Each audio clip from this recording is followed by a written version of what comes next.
Time 10:29. I got ordered out within 2 minutes.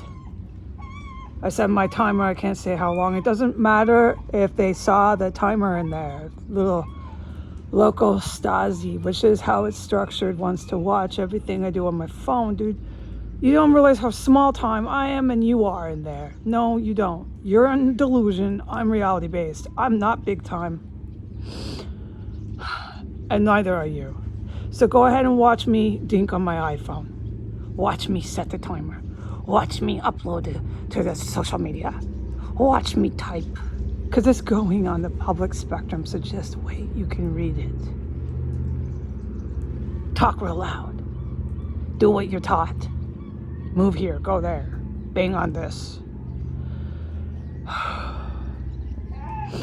Within 2 minutes, there's a family of otters. Can I capture this? It's really cool here. This is the stuff that, let's plug our ears. Screaming birds. This is the stuff that the tourists want to come and see, but there's too much infestation of seagulls. I missed it. There's about 5 little otters out there. It's really amazing here. Let's stick to the point at hand. So within 2 minutes of the last activity online, you can see probably the time. It was probably captured on photo, the time I got ordered out. And I had to stand in a certain spot in the courtyard there by the, let's just not describe everything, okay? Outside, I had to stand in a certain spot near the front door. And when I did that, one of the females, I can discuss and describe her later. We'll do it later. It's too much, all right? It is honestly too much. You're asking too much of a reporter. Okay, when I did that, one of the females, main females, goes and takes the garbage out. This is routine. It's for the electronic weapons. So I had to stand there and watch her do that with screaming birds, which is why I was in there in the first place. I was ordered out, back with the birds, stand there, and let her do her 2 trips. By the time she got done with her second trip, I then left, okay? And then I was ordered all the way to the gazebo, okay? On the way down, I saw the big fat guy from the Legion using his gear, his gadgets, when you're heading towards the gazebo on the left-hand side of the street, just right there on the corner. We'll describe it another time. I'm free to describe, okay? But we can't do this all at once, all in one report. And then about half a block down, I saw another guy. Now, he's rather dangerous, so I wasn't allowed to look at him. He's sitting stationed, planted, and he's not a bum. So the more in the iconoclast you get, the more it becomes, it can become dangerous if you're staring, watching, filming them, etc., etc. He's not a bum, meth addict, fentanyl, fuck. Okay, so he's sitting there at that bus stop, just sitting there, working his gear. So we'll describe everything later, okay? That's on the right-hand side of the street. So I'm marching down as instructed to the gazebo, not happy about it, because I'm out there with the fucking infestation of birds, which is pushing me to my breaking point today.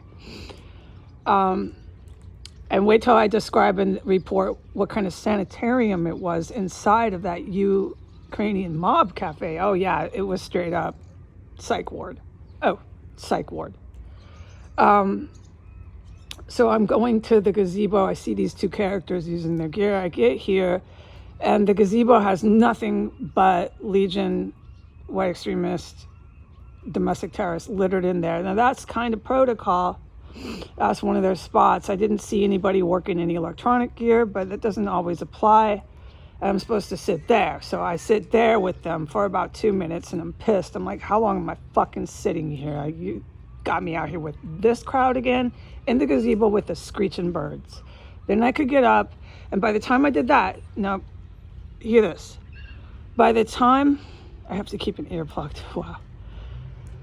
By the time I left the gazebo, that timer I'd set at the Ukrainian mob cafe doesn't matter. I'm free to film. I'm free to go back to the Ukrainian mob cafe. I'm free to film in there. I'm free to take photos in there. I can do whatever I want. Take liberty. You are a U.S. citizen with this democracy, right?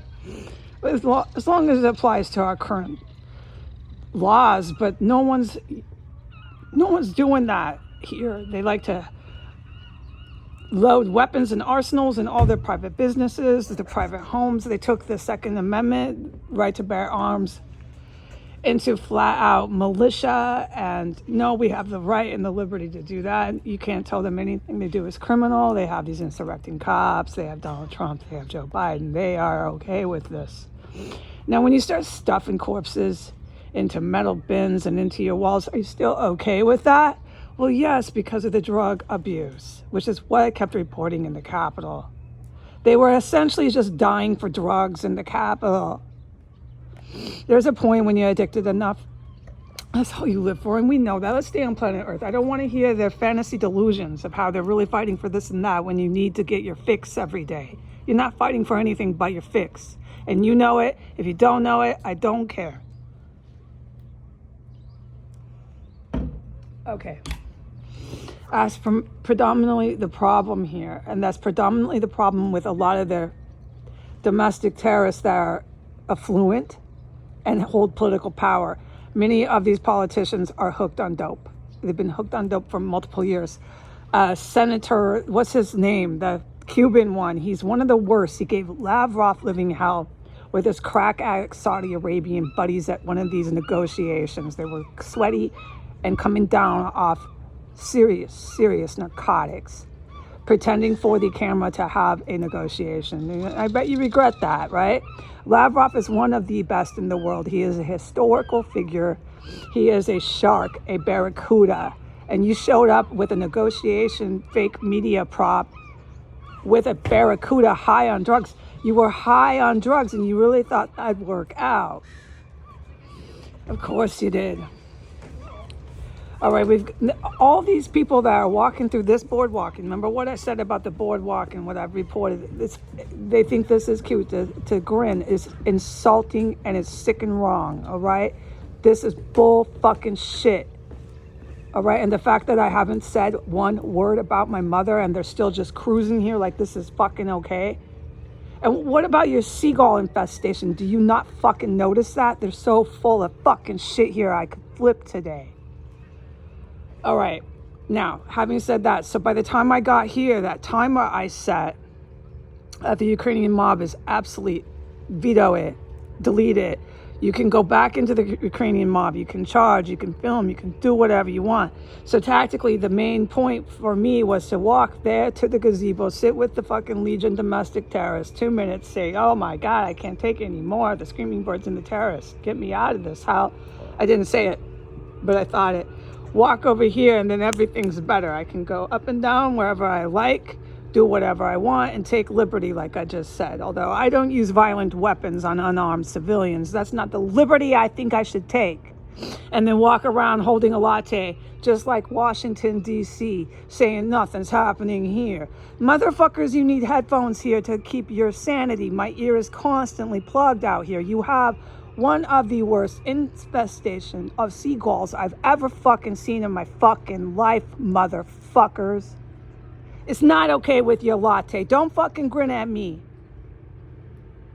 You're walking over a fucking war zone right here. They fucking know it. Wait till I report what this woman did on that pier last night. I can now, but it was about that timer, okay, being at the Ukrainian-Russian Mafia Cafe. It got so bad in there, it became a, by definition, sanitarium. I had to be casted out with all the goddamn birds back onto the sidewalk, back into the rain, to sit in the gazebo with their fucking little meth addict soldiers. Every bench in that gazebo has a homeless terrorist from the Legion sitting in it. And they remember the two on the sidewalk, one on the right, one on the left, everybody using their gear. By the time I got here, it's clear. It's just insulting and demoralizing to have these people, these affluent people, walk by, look at me like they feel sorry for me, man. Not really sorry, like, oh, pity her. It's not true pity. It's called demoralization. I can't take anymore.